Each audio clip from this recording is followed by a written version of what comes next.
আমাকে second time সুযোগ দেওয়ার জন্য। আমি ট্রেনিং সেশনগুলো আমার কাছে খুব এনজয়েবল। আমি আজকে অনেক কিছু শিখলাম। আমি একটা টিপস দিই। Tips responsibility. একটা লিডার হলে তার অনেক রেসপন্সিবিলিটি থাকে এবং সবচেয়ে বড় রেসপন্সিবিলিটি হলো তার যে আসনটা যে হোল্ড করতেছে ওই আসনে আরেকটা যোগ্য ব্যক্তিকে বসাবে। এইটা হলো তার মোটো হওয়া উচিত। মানে আমি এক প্রেসিডেন্ট, একজন ভালো দক্ষ প্রেসিডেন্ট, আমার জায়গায় আরেকজন ভালো প্রেসিডেন্ট বসাবো এবং তাকে তৈরি করব, এটি তার লক্ষ্য থাকা হওয়া উচিত। এখন এর জন্য রেসপন্সিবিলিটির দরকার নাই। রেসপন্সিবিলিটির ডেফিনেশনটা আসলে চেঞ্জ হয়ে গেছে। এটা হলো রেসপন্স অ্যাবিলিটি। আমি আবার বললাম রেসপন্স অ্যাবিলিটি, মানে যার রেসপন্স করার অ্যাবিলিটি আছে তাকে রেসপন্সিবিলিটি দিতে হবে। এখন এটা টেস্ট করার উপায় কি? টেস্ট করার উপায়, কারণ আমি 3টা বল নিলাম, 3টা টেনিস বল, একটা ফুল হাওয়া একদম পুরা লোড, আরেকটার ভিতরে লিক করে একটু কম দেওয়া আছে, আরেকটা মানে জাস্ট ফেটে গেছিল, ওটাকে জোড়া দিয়ে রাখা হয়েছে মোটামুটি। এইটা যদি ফ্লোরে ফেলি তাহলে কি সেম ওয়েতে আবার উঠবে না? কেন? কোনটা উঠবে? যেটা টোটালি টাইট প্যাক। এখন এই টাইট প্যাক লিডারদেরকে খুঁজে বেড়ার দায়িত্ব, খোঁজার দায়িত্ব কিন্তু লিডার।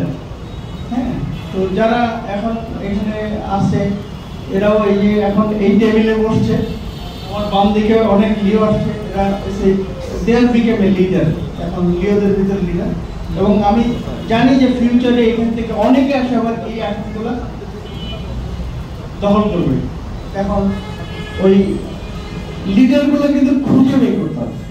লিডার যদি স্যার একটা কথা বলছেন যে সুযোগ না দিলে, অপরচুনিটি না দিলে কিন্তু আমরা আসলে এই জায়গায় আনতে পারবো। তো সবার জন্য দোয়া থাকলো। আমি চাই যে আসলে যে সুযোগ আমি নিজের কাছে আমার কাছে অবাক লাগতেছে যে এই মানুষটা শুধু লিডার তৈরি করার জন্য দীর্ঘদিন ধরে হি ডোন্ট হ্যাভ এনি ইন্টারেস্ট। আমি যত জানি তার কোনো ইন্টারেস্ট নেই। মানে he became a leader, big leader, national leader, so and so অনেকগুলো। উনি কেন এই কাজগুলো করতেছে? আসলে আমার আজকে একজন জিজ্ঞেস করছে যে কেন উনি এই কাজগুলো করতেছে, কেন? এবং এটা নিয়ে রীতিমতো অন্যান্য জায়গাও চর্চা হচ্ছে। হ্যাঁ, যে উনি এই কাজগুলো, যে কাজ সব কিছু ফেলে দিয়ে ওনার তো অনেক কাজ, এটা ন্যাশনাল লিডার, সামনে ইলেকশন অনেক।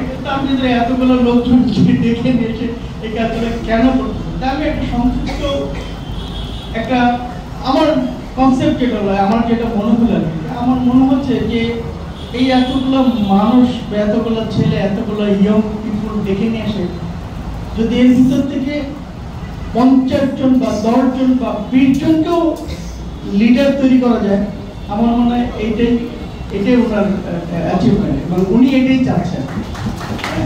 আমি চাই যে উনি যেটা চাচ্ছে বা আমরা ওনার এই স্বপ্নগুলো পূরণ করি। নাহলে এই কাজ করার আমি কনফিডেন্ট, মানে আমি তো ওনার সাথে কাজ করছি। তোমরা জাস্ট দাওয়াত পাইছো, আমি শুরু করে বললাম, তোমরা দাওয়াত পাইছো, তোমাদের ইনকাম করছো, তোমরা চলে আসছো। বাট এই প্রোগ্রামটা সাকসেস করার জন্য উনি, আমার মনে হয় যে মিনিমাম 5 days 5 night ওভারনাইট কাজ করছে। আমার এটা বিষয় কেন করতেছে, কেন এই ওনার এই প্রচেষ্টা যেন বিফলে না যায়, এটা আমার চাওয়া। আমি জানি ওনাকে পার্সোনালি চিনি, অনেক খুব ক্লোজলি কাজ করার সুযোগ হয়েছে। Is very much serious in all work. তার প্রত্যেকটা কাজের ভিতরে সিরিয়াসনেস আছে, যেটা আমাদের ভিতরে নাই আসে। আমরা অনেক কাছাকাছি থাকি কিন্তু আসলে শিখতে পারি। ধন্যবাদ।